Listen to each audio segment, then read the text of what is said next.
Matrix के साथ मेरी जर्नी काफ़ी अच्छी रही है। टीचर्स हमारे काफ़ी ज़्यादा सपोर्टिव थे। जब भी आपको उनकी नीड है तब वो हमेशा आपके लिए अवेलेबल रहते हैं। पूरी रिश्तेदारी और परिवार में पहली डॉक्टर बने जा रहे हैं। ये सपना तो एक्चुअली मेरे मम्मी पापा का था कि वो बचपन से मुझे बोलते थे कि है ना, हम चाहते हैं कि तो डॉक्टर बने। घर में हमने देखा तो सबसे अच्छी कोचिंग हमें मैट्रिक्स ही लगा।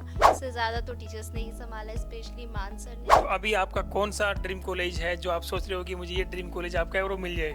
नीट में आपके आईक्यू से ज़्यादा डिसिप्लिन और कंसिस्टेंसी मैटर करती है। आपसे जानना चाहूँ कि मैट्रिक्स का इस पूरी जर्नी में कितना बड़ा योगदान है? एक नीट एस्पिरेंट्स को कितने घंटे की पढ़ाई करनी चाहिए कि उसका सिलेक्शन नीट में हो जाए? नमस्कार, मैट्रिक्स की सक्सेस स्टोरी की सीरीज में आज हम कोटपूतली बहरोड जिले की एक ऐसी बेटी से आपकी मुलाकात करवाएंगे जिसने अभी हाल ही में रीनीट 2026 के परीक्षा परिणामों में शानदार सफलता हासिल की है। जी हाँ, मेरे साथ उपस्थित हैं आस्था, उनकी माता जी। बेटा, सबसे पहले तो आपको बहुत बहुत बधाई हो। Thank you.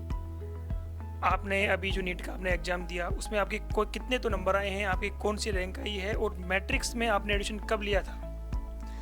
मेरे 647 मार्क्स आया है। मेरी ऑल इंडिया रैंक 1645 आई है और मैंने मैट्रिक्स में 11th क्लास में एडमिशन लिया था। तो मैट्रिक्स के साथ जो आपकी जर्नी रही है वो मुझे आप थोड़ा सा बताएं कि आपकी जर्नी कैसी रही है? मैट्रिक्स के साथ मेरी जर्नी काफ़ी अच्छी रही है। टीचर्स हमारे काफ़ी ज़्यादा सपोर्टिव थे। जब भी आपको उनकी नीड है तब वो हमेशा आपके लिए अवेलेबल रहते हैं। बिल्कुल। आपको आज तक कब लगा कि मुझे डॉक्टर बनना है या फिर डॉक्टर बनने का सपना आपने सबसे पहले कब देखा था? ये सपना तो एक्चुअली मेरे मम्मी पापा का था कि वो बचपन से मुझे बोलते थे कि है ना, हम चाहते हैं कि तो डॉक्टर बने। तो फिर मैंने सोचा कि हाँ, मैं भी है ना, जब 10th के बाद में मैंने सोचा कि मैं फिर बायो लेती हूँ। बिल्कुल। तो आपने 10th के बाद में आपके माता पिता को सपना पूरा करने के लिए आप डॉक्टर बने हो आज। तो मेरे साथ आपकी माता जी है। मैम, आप क्या कहना चाहेंगी बेटी की सफलता पर? मैं तो आज बहुत खुश हूँ। मेरी बेटी आज एक डॉक्टर बनने जा रही है। हमारे रिश्तेदार में और हमारे सब में पहली डॉक्टर यही बनने जा रही है। अच्छा, पूरी रिश्तेदारी और परिवार में पहली डॉक्टर बनने जा रहे हैं। बिल्कुल। तो मैम, आपका सपना आपकी बेटी ने पूरा किया है। आप भी एक माँ हो, आपकी बेटी है, तो आप क्या कहना चाहेंगे इस पे तो आज मैं बहुत ही खुश हूँ कि मेरी बेटी इस योग्य बनी कि मैट्रिक्स से आज एक ये डॉक्टर बनने जा रही है। मैम, तो सीकर में जब आप आए, सीकर में तो बहुत सारे कोचिंग आपको देखने को मिले होंगे, बहुत सारे आपने देखे। आपने मैट्रिक्स का ही चुनाव क्यों किया? सीकर में हमने देखा तो सबसे अच्छी कोचिंग हमें मैट्रिक्स ही लगा। और मैट्रिक्स से हमारे 2 बच्चे पहले से पास आउट है जेई में, और एक मेरी बहन का लड़का जो IIT दिल्ली से पास आउट है और मैट्रिक्स ही था वो, उसने बताया था हमें, उस वजह से हमने ये चुना था। ओके, तो आपके दो परिवार से 2 बच्चे पहले IIT जा चुके हैं। तो आस्था, मैं आपके पास जाना चाहूँगा। मैं आपसे जानना चाहूँ कि आपकी जो 2-3 साल की जर्नी रही है उसमें बहुत बार अप्स एंड डाउन्स आए होंगे, जब आपको कभी लगा हुआ कि शायद मेरा सिलेक्शन हो पाएगा, नहीं हो पाएगा। बीच में भी कुछ दिनों पहले रीनीट का भी हो गया था, पेपर कैंसिल हो गया था। तो उस स्थिति में आपने अपने आप को कैसे संभाला और टीचर्स ने आपको कैसे मोटिवेट किया? कि उस टाइम पे तो मैं कहूँगी कि मुझसे ज़्यादा तो टीचर्स ने ही संभाला, स्पेशली मान सर ने। उन्हें टाइम पे हमें हमारी काउंसलिंग की है, हमसे ज़्यादा हम पे यकीन किया है कि वो हमें बार बार बोलते हैं कि हाँ, आप कर सकते हो, कर सकते हो।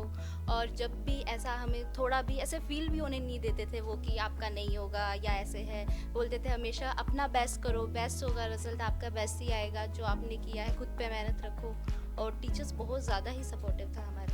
बिल्कुल। अभी आपकी ऑल इंडिया रैंक कितनी है और कैटेगरी रैंक कितनी है? मेरी ऑल इंडिया रैंक 1645 है और कैटेगरी रैंक 545 है। तो अभी आपका कौन सा ड्रीम कॉलेज है जो आप सोच रहे हो कि मुझे ये ड्रीम कॉलेज आपका है और वो मिल जाए? ड्रीम कॉलेज तो एम्स दिल्ली था, बट वो तो नहीं। अभी एम्स नागपुर या फिर ऋषिकेश अगर मिले तो। आस्था, मैं आपसे अगर आपके 24 घंटे का रूटीन जानना चाहूँ कि आप 24 घंटे में पढ़ाई कैसे कैसे करते हैं? आप 24 घंटे में, क्योंकि जो सफल विद्यार्थी होते हैं तो उनका हर कोई रूटीन जानना चाहता है कि वो कैसे पढ़ाई करते थे, क्या उनका सिस्टम रहता था? पहले तो है ना, मेरी कोचिंग थी वो सुबह की थी, स्टार्टिंग वाला बैच था मेरा। तो उसमें 6:30 से है ना 1 बजे तक कोचिंग होती थी। फिर 2 बजे के 1 से 2 आराम से ऐसे खाना वाना खा के फिर 2 बजे मैं पढ़ने लगती थी। फिर 2 से 5 एक सीटिंग होती थी। फिर थोड़ा सा रेस्ट के बाद में ऐसे मॉड्यूल सॉल्व करना, और फिर उसके बाद मॉड्यूल सॉल्व करने के बाद में जो दिन भर किया, फिर मॉड्यूल के बाद में NCERT पढ़ना। फिर जो भी टीचर जैसे होमवर्क देते थे ऐसे बोलते थे कि ये वाला करके आना।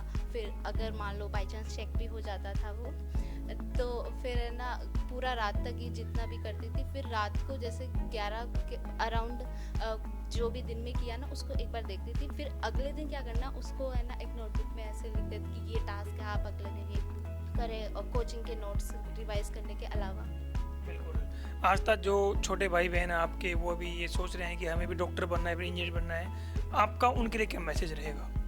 यही कि वो एक तो अपनी प्रिपरेशन है ना अच्छी जगह से करें, और दूसरा अर्ली स्टार्ट करें। अगर आप जल्दी स्टार्ट करोगे तो आपके लिए काफ़ी ज़्यादा बेनिफिशियल होगा वो, और आप जो भी आपके टीचर्स कहते हैं उनको फॉलो करें, यही सबसे इम्पोर्टेंट होता है। और नीट में आपके आईक्यू से ज़्यादा डिसिप्लिन और कंसिस्टेंसी मैटर करती है। अगर आप आराम से जो भी टीचर्स कहते हैं वो फॉलो करते जाओगे तो आपका श्योरली नीट में अच्छी रैंक के साथ सिलेक्शन होगा। मैं आपसे जानना चाहूँ कि मैट्रिक्स का इस पूरी जर्नी में कितना बड़ा योगदान है?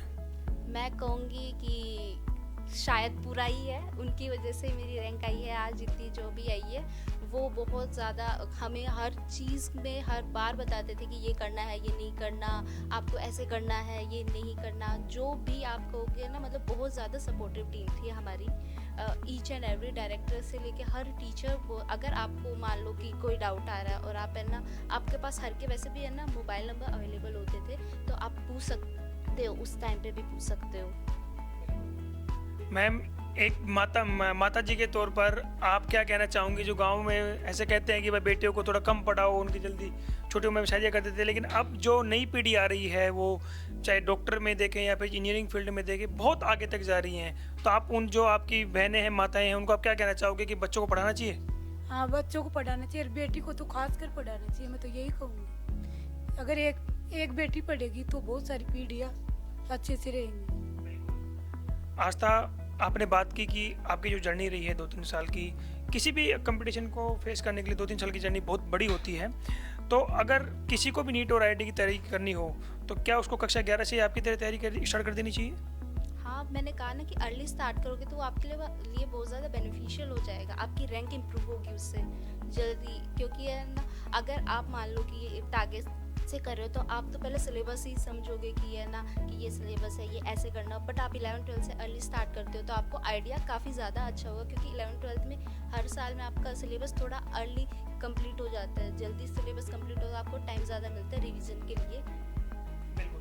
एक नीट एस्पिरेंट्स को कितने घंटे की पढ़ाई करनी चाहिए कि उसका सिलेक्शन नीट में हो जाए? ऐसे घंटे का तो नहीं है, क्योंकि मैं खुद भी घंटे के हिसाब से नहीं पढ़ती थी। एक आप टास्क बनाओ अपना कि है ना, एक दिन में मैं इतना है ना टास्क करूं कि ये है, आपका जब कंप्लीट हो जाए तो सही है। Okay, thank you and best of luck. Thank you.